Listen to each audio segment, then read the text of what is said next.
Presented by McDonald's of Glasgow, it's time for the Brown Sports Bag. From the heart of the Barrens, a weekly local sports machine. Alongside John Butler, here's your host, James Brown.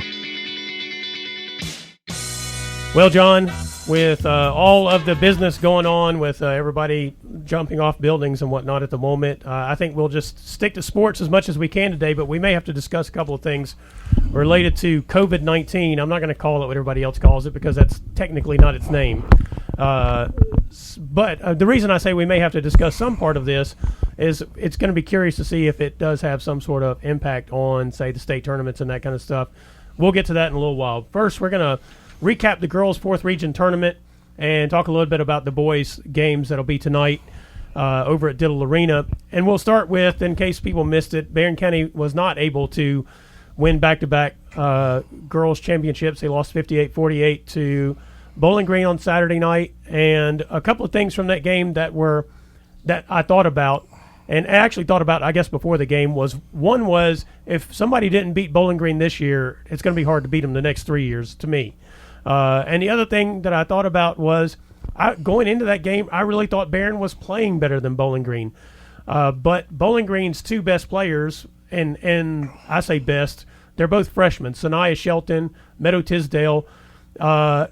Tisdale was a force again. She caused so many problems for Barron County, even though she got in foul trouble and missed part of the game.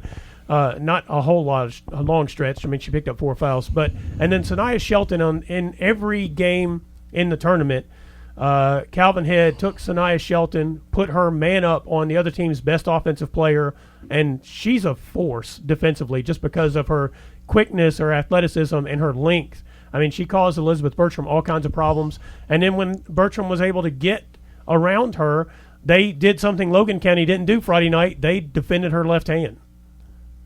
Well, yeah. I mean, Bowling Green's good. Yeah. I mean, they've proven all year they are the best team in the region. Yeah. 28-6, they knocked off Barron 3 times. Mm-hmm. I was really proud of Barron in the sense getting back to the finals of the region after losing 4 starters. Yeah. Was a really it was a really big time feat. Yeah. And they were consistently all year the second best team in the region. They were. And I was talking to Piper today. I thought we played well. Oh yeah. We got beat by a better team. I mean, sometimes you just run into a team that's better than you. Mm-hmm. And I think you can make the argument that Bowling Green has at least 2 Division I players on their team. Yeah. There's no doubt in my mind that if Tisdale continues to improve, she has got Division I talent, and she's got a body that looks like a Division I player. Yeah. Strong, athletic, and strong, and it's got size. Mm-hmm. And when you add skill to that, that's what a Division I player can be because she can score. Yeah. And Shelton, another freshman, could get to that level too. She's really, really good, and she's a tremendous defensive player. Yeah. And she is. Those 2 freshmen. They got an 8th grader that plays a lot of minutes off the bench, and then the sophomore is the big kid, right? James. Yeah. James. I mean, she's 6 foot, 2, 3. Yeah. Got a really good touch.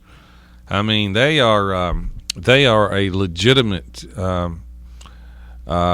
They could be a legitimate state title contender in the next couple of years if they stay free of injury and so forth. And they have an opportunity. Bowling Green, sadly for our region, if you're not from Bowling Green, they got an opportunity to get on a real run. Mm-hmm. But I thought Barron overall obviously they had a good tournament. But they played, I thought, well in that game. I thought Macy Lockhart had a fantastic game for us. Freshman came off the bench. She played with no fear. She had 12 points. And the game ended up being 10. And I know Bowling Green moved it out to 17 at one time. Mm-hmm. But it was it went back and forth for a lot of the games. The first quarter was fantastic, and it was both teams were making shots and playing fast. And I told somebody, I said, "There's no way that pace can continue. They'd be right. Both teams would be wore out." And I thought the second quarter, both teams the pace slowed down just because of the tempo. Mm-hmm. But Bowling Green just better, and Barron again, to their credit, had a good tournament. I mean, they had a fabulous comeback against Warren East, in which they were almost hopelessly beat, down 14, and Elizabeth Bertram had a monster last quarter and ended up with 30. I think she had 31 that game, and was, not just her. She had help from other players, but still, that was a huge comeback and got a good win. And then they destroyed Logan County on Friday night. So, Barron played well and determined. They just ran into a better team. Well, and I think your point about them playing well in the tournament is spot on. And you talk about the pace of the first quarter. Bertram did not score until, I think, 3:03 left in the second quarter, and Barron was still in the game at that point. And a lot of times, if you looked at that, you would have said they're in trouble. Right. And so those other players who are many of them who did not see a whole lot of time last year, other than Carly Delk. Raven Ennis. Yeah, Raven Ennis, right? But she played well. She did. Yep. But you knew what you had coming back for Barron County this year with Bertram as the best player in the region. The question was, how was everybody else going to fill in? You knew you had some quality players coming back, but that was going to be the question: would they be able to handle the moment? 8th grade point guard. And they were. I mean, they were outstanding through the year, and they were good in that game. I mean, I thought Raven Ennis actually played well against Bowling Green. I thought fatigue was a factor though there in that fourth quarter, because there were some front of the rim shots, and that kind of thing, and it looked like Bowling Green's ability not just to run but bring in multiple players and keep applying pressure. True, was probably the difference. And Bowling Green's physical. They are. I mean, they've got quickness. They have size. They can be physical, and you spend a lot of energy against Bowling Green, either keeping up with them or trying to go by them. Yeah. In the game, it's not that kids get necessarily physically tired. Sometimes it's a mental fatigue, because you spend a lot of energy against Bowling Green. Well, the game's just not as easy. Yeah. Let's just say that. I mean, against other teams, the game is you score easier. So, therefore, you don't have to work as hard, and you're not as fatigued. And you can get on scoring runs, and no matter how tired you are, when you get on a scoring run, you got all kind of that's just like a shot of adrenaline right there. Against Bowling Green, everything's hard, and it can wear on you, and especially can wear on a young team. Yeah, and that's to Bowling Green's credit, to be honest with you. And we played them 3 times and never did shoot the ball well against them all 3 times. Right. And a lot of that, after a while, you just have to give your opponent credit. One of the reasons why you don't shoot the ball well, sometimes it just so happens you'll have an off shooting time a game. Other times it's maybe that team is long and they're athletic and they can cover you better than other teams. And that's kind of what Bowling Green can do. Bowling Green has a shot even at this state tournament. I don't think they're ready to win it, but I think they can win 2 games. Yeah, we were talking about this on Saturday night, and you said whoever wins this one is going to be in the state semifinals. You thought just because of the bracket. I believe so. And so Bowling Green gets Russell, which was not the team that was supposed to come out of that region. 16th region. Yeah, I think West Carter was probably the favorite going in. Or Boyd County. Yeah, Boyd, and then Boyd upset West Carter, and then Russell finished off Boyd, I believe is the way it worked out. So that's who Bowling Green gets right out of the gate. I just don't.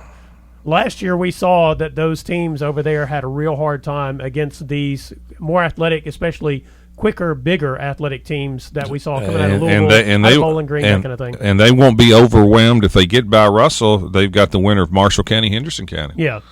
I mean, that's not Marshall and Henderson, I think Henderson will probably beat Marshall. And Henderson's at the state tournament almost every year.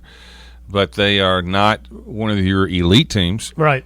I mean, your elite teams are going to be Ryle and Sacred Heart, and E-Town and Bullitt East are some of your elite towns. Elite teams. Anderson County is really good. Yeah. Sacred Heart is in the lower bracket with Bowling Green. Now, they got a tough game with South Laurel. South Laurel can really play. I mean, that's going to be one of the better first-round games. Yeah, they've got a kid that signed with Western, and Chris Sauer, who was the head coach at Mercer County, who won back-to-back state titles, retired from coaching, took a job for about 2 months at Indiana State as assistant coach, and he did, and gave it up that summer. And after retiring from school, he got a call from South Laurel, took the South Laurel job, and this is his second year at South Laurel, and they're in the state tournament. Yeah, Laurel County / South Laurel, North Laurel, they've been perennial powers since the 70s, really. And there's been some dips there, but it looks like he's got South Laurel back to being one of those top programs in the state. If they're not the highest scoring team in the state, they're in the top 5. Yeah. They can flat score. Yeah, that's a great first-round matchup. And then on the bottom side of that bracket is George Rogers Clark and Owensboro Catholic. I don't know. Whichever one of them wins does not get by whomever wins out of Sacred Heart and South Laurel, I don't think. I don't think so either. So, I mean, Bowling Green could be they could be seeing a Sacred Heart South Laurel semifinal match there. That'll be quite a test for them, for the younger players especially. This is a very good girls' state tournament. Mm-hmm. There are several teams up there that Ryle has got maybe the best player in the state, who's signed with Oregon. Yeah, Maddie Sure. And they almost got knocked off yesterday. I thought they were going to lose that game. Yeah, E-Town is really good. Bullitt East is really, really good. Casey County, we know they're good. Yeah. I'm glad they finally made it. I mean, that's that senior class. They've been playing together since their 8th grade or freshman year. They finally got over the hump. Yeah. Beat a friend of mine, though, at Rockcastle County. Hated to see Christy Noble get beat. But Casey's good. Franklin County out of the 11th is good. Anderson County is very good. That's another team that Barron played. Barron played 3 teams in this state tournament? 4. They played E-Town, Casey County, Anderson County, and Bowling Green. Oh, yeah. Played Bowling Green 3 times. I totally forgot about Bowling Green, even though they played them 3 times. I think 5 of their 6 losses are to those teams right there. Well, 3 to Bowling Green, that's all 6 of their losses. And Greenwood, 7. Oh, yeah, I forgot about the Greenwood game. Dadgummit. Yeah. So, I mean, it tells you how good Barron was. Yeah, that's right. So anyway, yeah, I'm with you on the state tournament, but it is kind of funny that the top side of this bracket is absolutely loaded. I mean, versus the bottom side. So that's pretty interesting. Though maybe the best team in the whole tournament is in the bottom. Yeah. Sacred Heart. Yeah, probably so. The boys resume tonight, and I think the first game tonight is the most interesting one. No question. No question about it. It's going to Logan County and Bowling Green. I think, to me, Logan County may actually have the best basketball player, and Jose Navarra. And I mean, he's not necessarily, when you watch him play, it looks like they just kind of let him cruise until the fourth quarter, if they can do that, from what I saw. And you know, now I think he might be the best basketball player just when you watch him play. He's pretty impressive. But Bowling Green just has 5 guys who are, say, a step below him from what I saw in just total basketball skill. And that's got to be the difference in that game. I mean, I know Anthony Woodard and those other guys are good, but Logan County has to survive the pressure. And I will be honest with you, I was very impressed with Bowling Green in their first-round game, because we've seen a number of times in the regional tournament where Bowling Green shows up. Even if they win that first-round game, that's the one that looks like they're going to lose, like they didn't come focused. That was not the case in the first round this year. Well, a couple things. You may be seeing the 2 hottest teams in the region playing each other. I don't think anybody's playing better than Bowling Green going into the tournament. Right. Knocking off Warren Central, and Bowling Green really caught fire at the end of the year. Logan County has won over 20 in a row. Yeah, I think they've won 24. Yep. So, and very well coached, obviously, Coach Tinsley. And anytime you win 24 in a row, you can play. Mm-hmm. Now, the catch is they have not played Bowling Green or Central. Right. They played everybody else, but they have not played those 2, and those are the two best teams, I think, in the region. It's Bowling Green and Central. And now Logan does match up with Bowling Green. It's not like Logan's, some small, slow team. I mean, they've got no, they're good. Anthony Woodard is as athletic as any player in the region. Oh yeah, and the transfer that you were talking about, Rosado, Jose Navarro. Navarro is Nazario. He is a cool, calm player. I mean, he's very, very intelligent on the floor. I like his game. And then Logan's got shooters. Mm-hmm. They have Bowling Green's the favorite until you match up anybody against Bowling Green and Warren Central other than each other. Mm-hmm. They're always the favorite, right? And rightfully so. They've earned it. Yeah. But is it inconceivable that Logan couldn't upset Bowling Green? No, I think it's possible. I would make Bowling Green the favorite, but I am pretty confident. I think it'll be a really good game. Yeah. I will say this. Of all the guards I've seen in the tournament that Bowling Green will be pressuring, Nazario seems, as you mentioned, his demeanor is so relaxed. Mm-hmm. He seems like the one that's going to be the least flustered by what they try to do. I mean, it'll be interesting to see how he does against them because, as you also said, I mean, they didn't play Bowling Green and Warren Central this year. I'm sure they've played some other teams that have pressured them and done that kind of thing, but those two are pretty special at what they do. Right. So I don't know if he's seen that this year. I don't know what his past is, so I don't know what he's seen there. He looks like a player who's played a lot of basketball. Yeah. And so he makes some of the best passes. He's a good player. My goodness. He's a good player. And, when you're playing, when you're going for an upset, whether you're trying to upset Bowling Green or Warren Central or whatever heavy favorite, I mean, there's a lot of things that you have to do well. You got to rebound, obviously. You can't turn the ball over.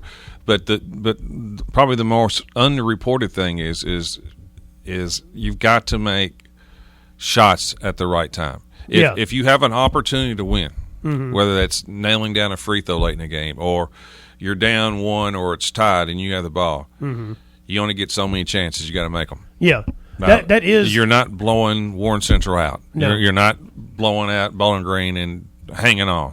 It's going to be a back and forth close game, and when it's your chance, you got to take advantage of it. This is akin to what you said about the Bowling Green girls, is that how we see them win so often is that fatigue factor, either mental or physical, in the fourth quarter. We see so many teams play with them, and you get to those last 4 or 5 minutes, and the final score is 12, 14, 16 points, but that's because you didn't score for 4 minutes. Right. When you had an opportunity, you didn't get it. You didn't take it, and you weren't able to execute, and then they are over and over and over.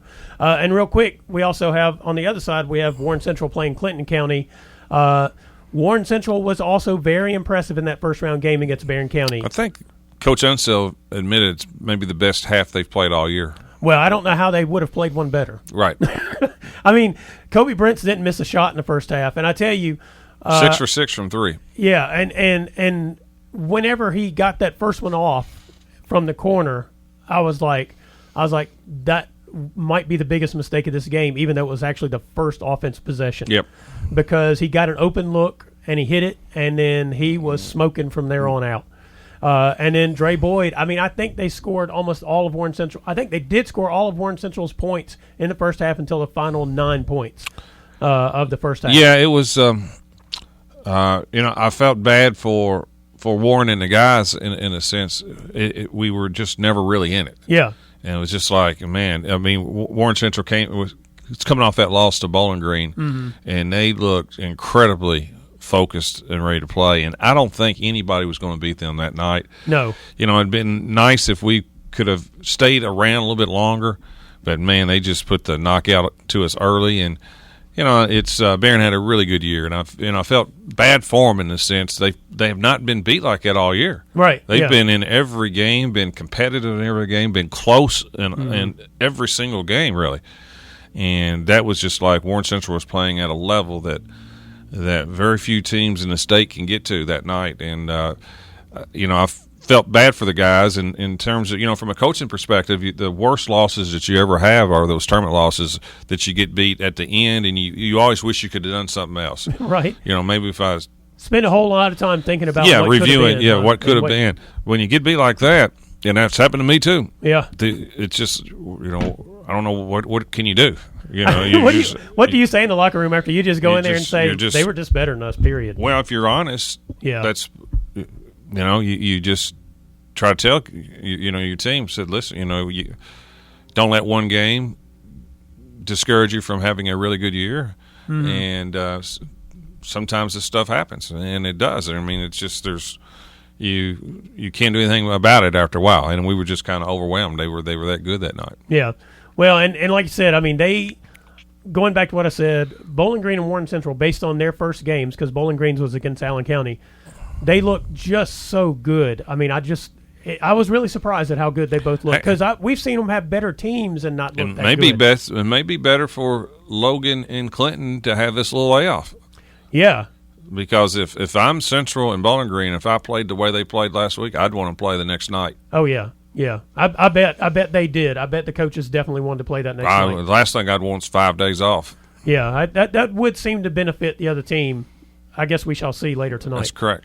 Well, this is Brown Sports Bag brought to you by McDonald's of Glasgow. We'll be right back.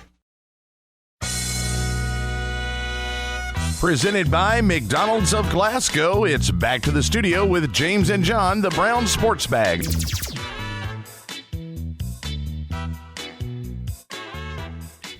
Hey, John, it's March. That means it's time for some madness. I'm not sure that any madness has really gotten going yet. We have some of the, what do we call those, mid-major conference tournaments going on right now. And then the ACC, SEC, they all get going closer to the end of this week, or maybe some games start tomorrow. I didn't actually check about tomorrow's schedule. I know some games are Thursday. And then, that madness will sweep us for a few days, and then we'll have Selection Sunday, and it'll be, pretty interesting, I think, whenever we get to Sunday. And I guess let's just start with the WKU Hilltoppers, because this, we've already talked about the scheduling and all that stuff and how the ambition was to try to improve the RPI to maybe get 2 teams into the tournament, and that seems to have not worked out very well, other than to cause some problems with travel probably and just scheduling generally, because it does not improve the RPI in the conference, because you're not playing the out-of-conference games that would actually bump your RPI, it would seem. Not in the men. Not in the men. The women's a different story. Yeah, that is true. So that means that the WKU Hilltoppers basically enter the Conference USA tournament with the same thing that they enter every year. Got to win it. Win it to get in, and if you don't win it, you'll maybe be in the NIT. I guess we'll see. Maybe not. Maybe not, yeah. Well, they deserve it. They deserve to win? You got to earn that. Oh, okay. They deserve to be in the NIT? I think so. Yeah. They've been I think this has been a fabulous coaching job this year by Coach Stansbury. Oh, yeah. To finish number 2 in the conference after losing Charles Bassey. Mm-hmm. Not getting the point guard to come in was a big deal, but they played all year without him. Yeah. I mean, to fundamentally change how you play, that's the biggest thing. Oh, yeah. And to do that in the middle of the year when your focus of your offense is a 7-footer inside, play a lot of 4 out, 1 under, and just the tempo is different. To fundamentally change that and go to pretty much a 4 guard and 1 small post player in Carson Williams, yeah, and to only play 5 or 6 players, and to go from averaging about 65 a game to in the 80s. Oh, yeah. It's hard to do, and give them credit because they've changed the way they played. I said when it happened, I remember saying it on there, that their only chance is they're going to have to be the hardest working. They got to play fast, gritty, all out if they're going to have a chance, and they kind of have. Yep. Yeah, it's been an impressive run for them because that had to be just a devastating circumstance for those players to lose Charles Bassey because you got to rock inside both offensively and defensively, which means maybe you gamble a little more outside and that kind of thing. Maybe you're able to play with a little more freedom than when he goes down. If you're a player, I'm sure you're looking around going, well, it's going to be curious to see what happens next. I mean, because all the plans that you had set are out the window, and then the coaching staff goes to work as they did, and they draw up something that has really panned out for them. I mean, their losses have been heartbreaking losses, but they've been in every game pretty much. Yeah, they've played overtime games. Yeah. Wild comebacks. Yeah. Several wild comebacks. They play fast, shoot. They've shot a ton of threes, press more. Uh-huh. They're fun to watch. Yeah. I mean, they're small, but they're tough and gritty. They will not be an easy team to play. Now, their issue is, and why the bye was so important, is they still having to win 4 games. They only have to win 3. Yeah. And they're going to be a hard team to play in the middle of a tournament because it's hard to prepare for a team like Western. Yeah. I mean, it really is. It is the same kind of kink that we usually see in the NCAA tournament itself. It's like playing Kentucky back when Pitino was playing, was coaching. Yeah. I mean, the pressing, kind of that style is not things that people normally see. Mm-hmm. Now, the key is, can they play that way, spend that much energy on with 3 nights, basically, 3 games in a row? Can they do that? And that's the question. Yeah. But when the prize is an NCAA tournament bid, that's generally a pretty good motivator. Yeah, might as well play that way. And fatigue, and sometimes fatigue in these games is a little overrated because you have not only do you have your 4 timeouts, but you also have guaranteed TV timeouts. Yeah, that's one of the things that is kind of different whenever you get to these games, the television timeouts and what they've added to the lengthening of the game, but also the length of rest that you manage to get your players during the course of the game. So it's not so much with only playing 6. It's not so much that the kids get tired. It's you got to manage foul trouble. Yeah, that probably will be the most critical thing, I would imagine, especially when it comes to Tavion Hollingsworth, because he's really been the offensive engine during all of this, which we had seen that in the past for him. And of all the players that seem to struggle to play with Bassey, he seemed to be the one. Yeah, he's important. I think the most important player is Carson Williams, right? Because they don't seem to have a real replacement. No, somebody who does that job of playing the 5 position at 6'6", that rebounding, the tough. He is that one, and he's got to stay out of foul trouble. And to give him credit, he has for the most part, and that's one of the reasons why they've been. I don't think he's fouled out, so that's been a good part. And he's a smart player, and they'll open up at I think it's 8:30, right? 8:30 Thursday night. Yeah, and they get the winner of who? UAB and UTSA, San Antonio. Okay. And it seems like the conference is overall fairly balanced. North Texas was the winner. Western was second. Louisiana Tech and Charlotte are the 4 teams that got the top 4 seeds. Yeah. But it does seem overall balanced. It's a 1-bid league, though, so you're going to have to win it. Yeah. Well, I mean that's going to be pretty interesting. I think to see how they held up. I think they have a shot at winning it. There's no question. But yeah, the 3 days, the 3 games in succession in the way it is in this tournament is going to be something different than what they've had to deal with so far with this lineup. That's right. If they win Thursday at 8, the starting time's 8:30. Yeah, that's the starting time. They'll have to turn around and play at 3:30 the next day. Yeah, that's not a lot of time. No, that's tough. And then the Kentucky and Louisville, they both let's back up to Louisville real quick. Virginia looked dead in the water. We're talking about guys, right? Yeah, we're talking about the men. We'll get to the women in the next section. Okay. The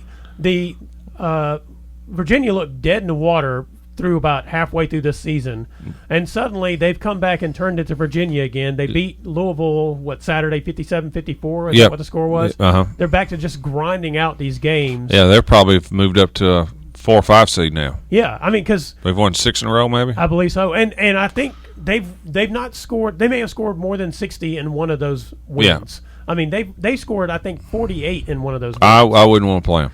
No, I mean they look like Virginia from 2 years ago, 3 years ago, that kind of thing, because they lost the scoring they had. They just don't have those shooters, right? But they're fabulously well coached. If a lot of people don't. They're not necessarily the greatest team to watch, but I respect them. Oh yeah, but they are who they are. Right. I mean, they do that as good as anybody, and for whatever reason, they get almost everybody they play to play that way.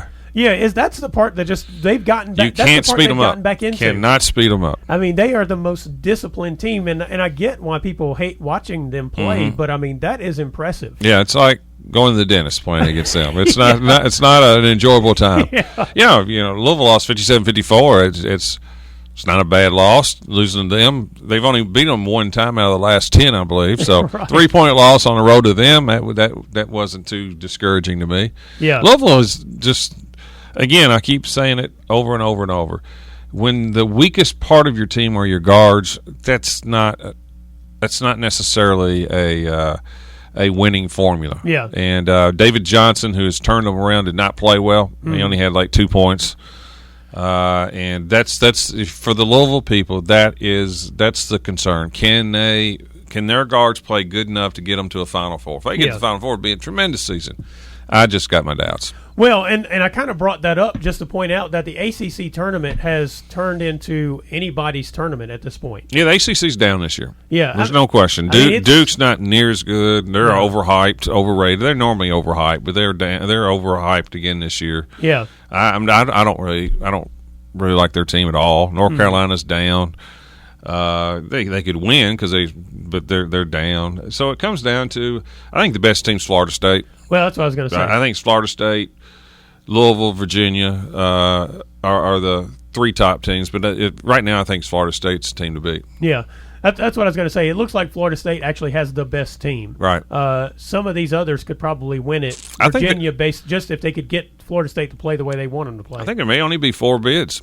Yeah, really. Florida State, Duke, Virginia, and Louisville. Yeah, I mean that would be pretty shocking, really. Yeah, it would be very shocking, but I kind of think that's where it's going to be. Yeah. This does kind of just real quick feel like the kind maybe Clemson, but the Clemson is like 19-16, but their wins are incredible good wins. Yeah, right. They've beaten all the top teams. Yeah, this feels like the kind of year that maybe some of these mid-major conferences get 2 or 3 bids because some of the Power 5 aren't as stacked as they usually are at the top. It feels like. Yes, well, it looks like the Big Ten is going to be lurching around. They don't have a great team, but they may have 8 or 9 that's going to get in. Yeah, that's miserable idea. Yes, that's true.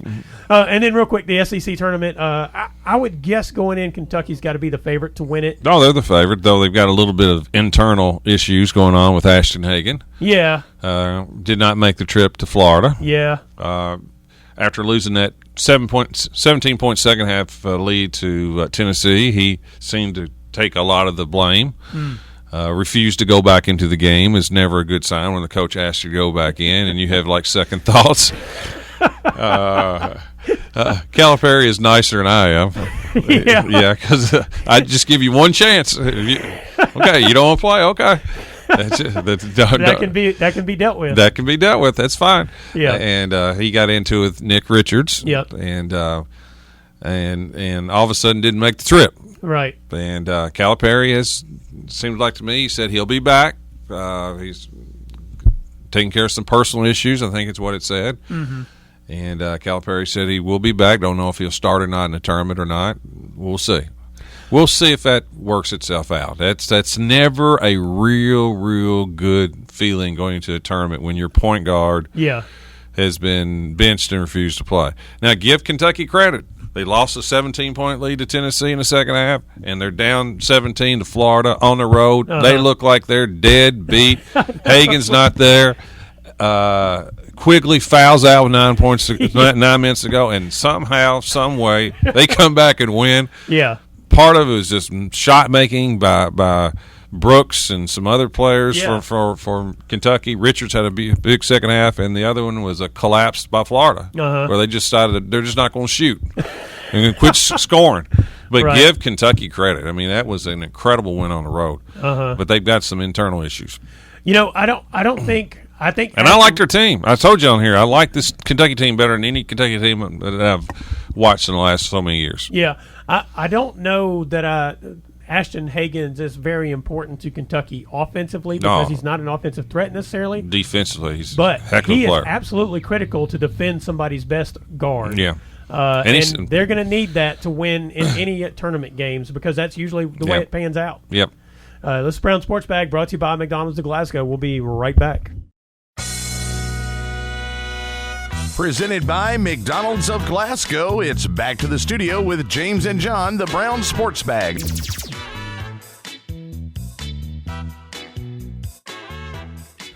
Well, John, we also have the women's tournaments beginning this week. The WKU women, they open on Thursday as well. And same place. Yeah. All this is at Jerry World, I believe. It's a practice facility. It is. Yeah. I mean, they played there last year, maybe the last couple of years. Last 2 years. They say it's nice. Oh yeah. Have you ever been to it? No. It is nice. That's what I've heard. Yeah. I drove by there whenever I was out in Texas and checked it out. I didn't get out and go in because it was Christmas time. They have fountains outside and all that kind of stuff. Fountains. I guess you can go play in the water outside there and during the summer, which is 9 months out of the year except for December and January in Texas, sometimes February. But anyway, yeah, it's a really nice looking place. And it was kind of curious whenever they were going there because there was a lot of kind of criticism because they thought it was going to be not cozy enough. Well, it's out of the way for a lot of schools. Yeah. But I don't know where it's – I mean, that's the problem with Conference USA. Yeah. You got the 2 teams in deep Florida. Mm-hmm. You got Louisiana, Southern Miss. You go all the way to Old Dominion. You got Western Middle and Marshall. Yep. The UAB, Charlotte, and then you go all the way down. You got the 4 Texas schools. Yeah. And it really is Conference USA. It covers most of the country. So it's hard to find a place that would be kind of. I will admit, deep Texas is not the most central location. Birmingham did feel best geographically speaking, Right. Just for everybody. But I get that this facility is a nicer facility than what we had going in Birmingham. And I guess there's some sort of kind of home court feeling in Birmingham just because UAB being there. Sure. But, North Texas is 30 miles away from this location, so maybe that's kind of the same thing. I don't know. But being in Denton is nothing like being in where this place is, north of Dallas. Anyway, the WKU women, they open. They've got to be one of the favorites in this tournament. No question. They've had a fantastic season. Won 12 out of 13. Yep, won 12 out of 13. RPI of 32.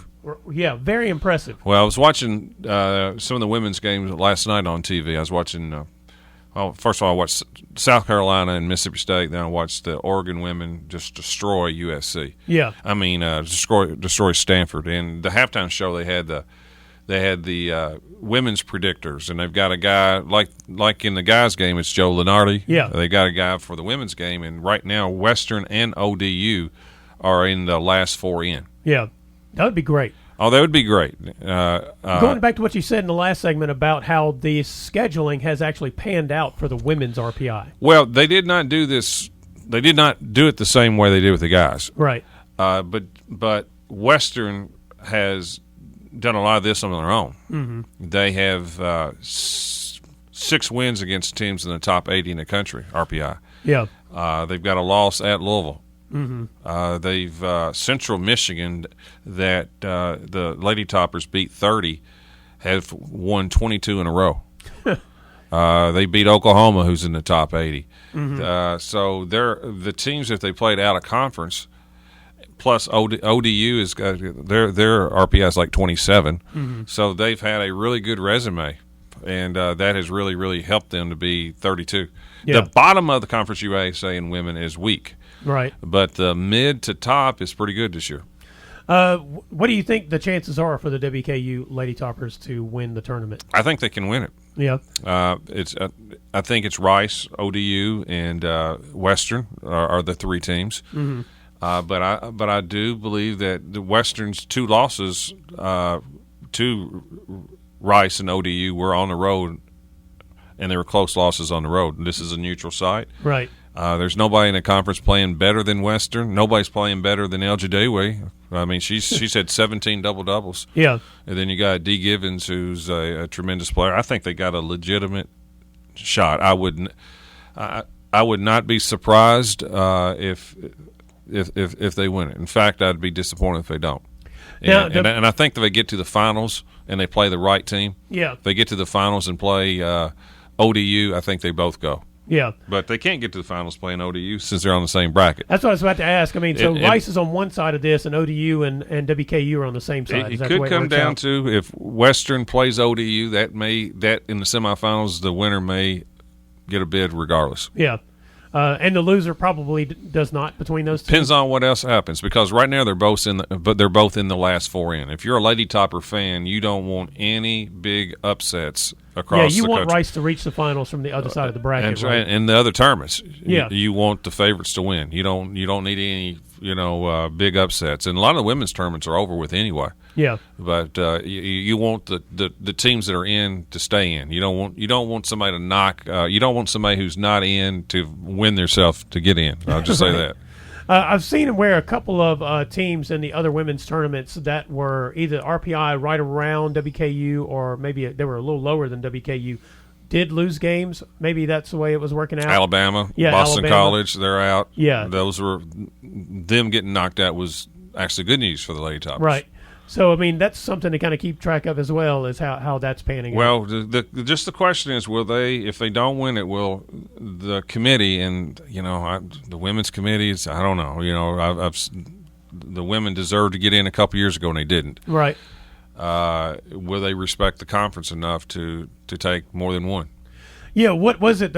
Middle Tennessee when they won, and I thought they were easily the two best teams, and I really thought they were going to get in, and they did not. Yeah, that one was pretty shocking. I think it was pretty shocking for a lot of WKU lady toppers, like the coaching staff and all as well. Was that Michelle Clark-Hurd's last season as the head coach? I believe that's right. Yep. Yeah. And I mean, because we were just knew they were going to get in, and then they got blanked, and it was pretty shocking. Yep, and that's I'm sure it's in the back of their mind. Yeah, with the conference, but right now, if it just ended right now, they should get in. Yeah, but you want to win it and take care of it yourself. That's what I was going to say. If you take care of your business, you leave no doubt. That's right. Well, this is Brown Sports Bag brought to you by McDonald's of Glasgow. We'll be right back. Presented by McDonald's of Glasgow, it's back to the studio with James and John, the Brown Sports Bag. Well, John, we got about 5 minutes before we have to get out of here, and I'm going to head over to the 4th Region Boys Tournament games tonight over at Diddle Arena. Shoot some photos, put some stuff on Twitter, that kind of general jazz. But before we get there, high school baseball season, softball season, they actually begin on Monday, like their first real games. I think we only have one game scheduled. Maybe Barron County Baseball is playing Monday. I don't remember who it is. We have somebody with a road game on Monday, I believe. And then everybody plays on Tuesday, I think. Yeah, Barron County Boys opens on Tuesday, I know, with Edmondson. Yeah, maybe that. I don't know where they go Monday. Yeah, one of somebody plays on Monday, but there's only one team playing on Monday. Okay. Couple of players, 3 players, I think, from our schools here got a little preseason recognition from the Kentucky High School Baseball Association, Coaches Association. Jamison Bowie was on the watch list for the 4th Region. Had a good year as a freshman from yes, a pitching perspective last year. Yep. Probably their best pitcher coming back. Mason Gillen's back. Well, that's right. That's right. Mason will be back. Barron's pitching staff should be good. Yeah, their pitching should be good. Glasgow had a couple of kids on there, Tanner Abernathy and Jaden Franklin. I think Glasgow should be pretty good at the plate this year. They got to figure out some pitching. They kind of struggled with that. They were a little inconsistent last year. They were good last year at the plate. They were. I mean, they could score some runs on you. And, look, Jaden's going to be healthy as far as we know, and he's not coming off a knee injury and that kind of stuff. He's a potentially electrifying kid at the plate. So it'll be an interesting season for baseball for both of those teams, trying to figure out who can win the 15th district. And then on the softball side, I imagine Barron County is going to be pretty strong. They'll be the favorite. Yeah, I'd say they're the favorite. They in fact, I think they're 22nd in the state in the Coaches Association. Really? Yep. Okay. Sure. And then got a lot of experience back. The mound is, they had their catcher and pitcher are both back, and a vast majority of their players are back. Yeah, they should be pretty good. And Glasgow opens their new stadium. Yep, that's right. They were hoping to get it done by the end of last year. They didn't quite get any games played on it. Maybe they got one game played on it at the end of the year, but not a high school game, I don't think. No, do they? Yeah. I think they've had a freshman or a JV or middle school something. I don't remember exactly. Well, they'll get all their games in now. They'll get all their games over there behind the high school now. They have a softball field. They have Caleb Crow, a new coach. Right. Stephen Murphy went to just being a teacher for a while. He's done that before. And then they've got some young players coming back that and they've got some experienced players coming back. They're kind of going to have to try to figure out how they're going to do the circle, who's going to be their pitcher, that kind of thing. That's a big factor. It is a big factor. I mean, it's a bigger factor in softball than just about any versus baseball, having one dominant pitcher. That's what makes Barron the team to beat. And the region in girls, it goes through Warren East. Yeah. I mean, they're just rolling right now. Well, they were state runner-up last year, and I think they were in the state Final Four the year before, and they're a machine. I mean, they got Division I players on that team, multiple players. Yeah. And they are obviously a big favorite. I mean, they're preseason top 5 in the state. Even though they lost their pitcher, they've got other ones. Yeah. They do have 3 players coming back in Lucy Patterson, Katie Sparks, and Olivia Price, who were all outstanding players last year. Yeah, and I think and Barron will be in the top probably 3 or 4. I'm guessing South Warren, Greenwood. You got to throw Barron in there, and But Warren East is right now the big-time favorite in girls. Right. Yeah, it was kind of interesting last year. You know, Greenwood had the lull there after Penny resigned. Yep, Penny Reese. And then, but they were on the comeback last year. You could see them, and they were a real threat, we thought, going into that 14th district tournament. Got knocked off by South Warren. Yeah, that's right. I mean, we thought that was a toss-up game. I think that was the 2-3 game going in, and we thought that was a toss-up. So I imagine that's going to be an interesting district again this year. Outside of that district, I think Logan County is supposed to be pretty good this year as well. But really, it's kind of a top-loaded region, sort of like the girls' basketball, it looks like, just coming into the season. Bowling Green District. Yeah. And Barron. Right. Russell County occasionally. They're kind of like the team that nobody knows much about. Yeah. I mean, they can be competitive. But outside of Franklin at times have been competitive in softball. But it's Warren East, South Warren, Greenwood, Barron, and, anybody else, I'd be surprised. Yeah. So Allen traditionally has been way up there, yeah. but they've taken a step back here lately. That's right. And then I think the first tennis matches are actually Thursday. Well, and the track has already started. Not here, but Greenwood has had 2 track meets the last 2 weekends. Yeah. So the spring sports are here. Hopefully the spring weather shows up here soon for us as well. This is Brown Sports Bag, brought to you by McDonald's of Glasgow. We'll be back next week. Thanks for listening, and be sure and join James and John once again next Monday at 4 for the Brown Sports Bag, a local weekly sports machine presented by McDonald's of Glasgow. Coming soon to your FM dial, this is Fox Sports Radio, WCDS Glasgow, AM 1230.